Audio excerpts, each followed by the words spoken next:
क्या हाल चाल है। उम्मीद करती हूँ आप लोग खैरियत से होंगे। जी दोस्तों, जैसा कि मैं पहले भी आप लोगों के लिए छोटी छोटी वीडियोस लेकर आती रहती हूँ, इसी तरह आज मैं आप लोग के लिए एक छोटी सी वीडियो लेके आई हूँ, जिसकी आज का हमारा जो टॉपिक है वो है, आज का जो टॉपिक है फिजिक्स में वो है बॉल एंड बाउल सिस्टम। क्या होता है? The motion of the ball placed is in a bowl is another example of a simple harmonic motion की एक और एग्जांपल है। When the ball is at the mean position, मतलब अगर positive position पे है, that is at the centre of the bowl, जो कि बॉल के सेंटर में पड़ी हुई है। नेट फोर्स, उसके बाद क्या, net force acting on the ball is a zero, उसके ऊपर कोई भी नेट फोर्स नहीं लगती, जो कि ज़ीरो है। In this position weight of the ball act downward, जो बॉल का वेट है वो डाउनवर्ड होगा, and equal to the upward, जो उसके ऊपर कोई ना कोई नॉर्मल फोर्स लगी होगी उसके ऊपर सरफेस में, जो कि हमारे पास आर ऊपर जो है हमारे पास अपवर्ड कोई नॉर्मल फोर्स है और डब्ल्यू कोई वेट फोर्स है, जो एक बाउल के अंदर एक बॉल पड़ी है वो इसके सेंटर में पड़ी हुई थी। उनके बाद नेक्स्ट होने का है, now if we bring the ball at A position, जब हम इसको इसके ए पोजीशन पे लेके आएंगे एंड देन द रिलीज, इसको छोड़ दे, it the ball will be start moving towards the mean position, तो उसकी मेन पोजीशन ओ की तरफ है, due to the restoring force, मतलब उसकी बैकवर्ड फोर्स की तरफ से वो वापस आएगा और वो इसका वेट उसको वापस लेके आएगा। At position O the ball get the maximum speed and due to the inertia, वो एक मैक्सिमम स्पीड हासिल कर लेगा, जिसकी वजह से due to inertia its move towards the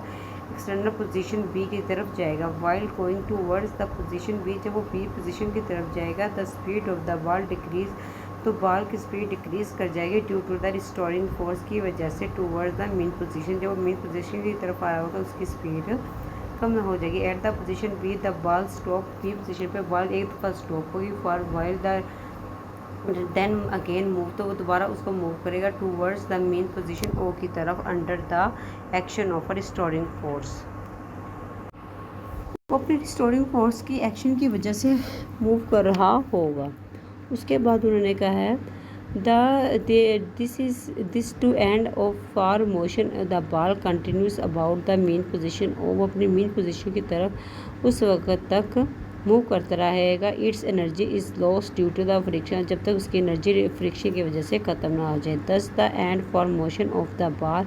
about the mean position place in a bowl and example of a simple harmonic motion, जैसा कि ये फिगर 10.2 में हमारे पास गिवन है कि एक बाउल है, उसके अंदर हम लोगों ने उसके सेंटर में एक बॉल रख दी, जिसके ऊपर नेट फोर्स 0 लग रही है, जब उसके सेंटर मेन पोजीशन यानी कि ओ पे पड़ा हुआ है, उसका वेट डब्ल्यू नीचे की तरफ है, और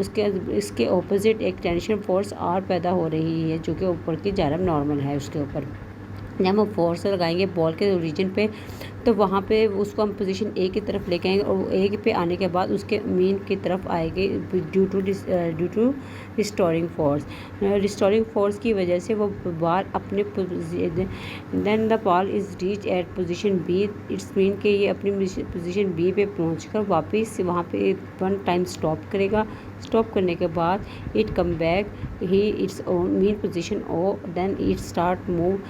इन द बाउल, तो ये बाउल के अंदर मूव करना स्टार्ट कर देता है। तो इट्स मीन ये हुआ कि जब हम एक बॉल के अंदर किसी बॉल के रखते हैं, तो वो उसके ऊपर कोई ना कोई फोर्स लग रही होती है, पहले तो वो पोजीशन 0 पे हो, तो इट्स मीन को रेस्ट में, जब इस पर जैसे कोई फोर्स लगे तो वो अपनी मूवमेंट को जारी कर देता है। ये दोस्तों आज का जो हमारा टॉपिक था वो था बॉल एंड बाउल सिस्टम क्या होता है, इसके अंदर कोई बॉल पड़ी हो तो वो कैसे मूव कर रही होती है जब उसके ऊपर कोई फोर्स लगे, तो किस पॉइंट पे उसकी क्या पोजीशन पे क्या उसकी मूवमेंट होती है और किस पोजीशन पे इसकी क्या मूवमेंट होती है। जी दोस्तों, आज के टॉपिक के बारे में अगर मेरी आपको कोई बात समझ ना आए तो कमेंट में बात करके पूछें। दुआ में याद रखें, मेरे चैनल को लाइक शेयर सब्सक्राइब किया, दुआ में याद रखें। अल्लाह हाफिज़।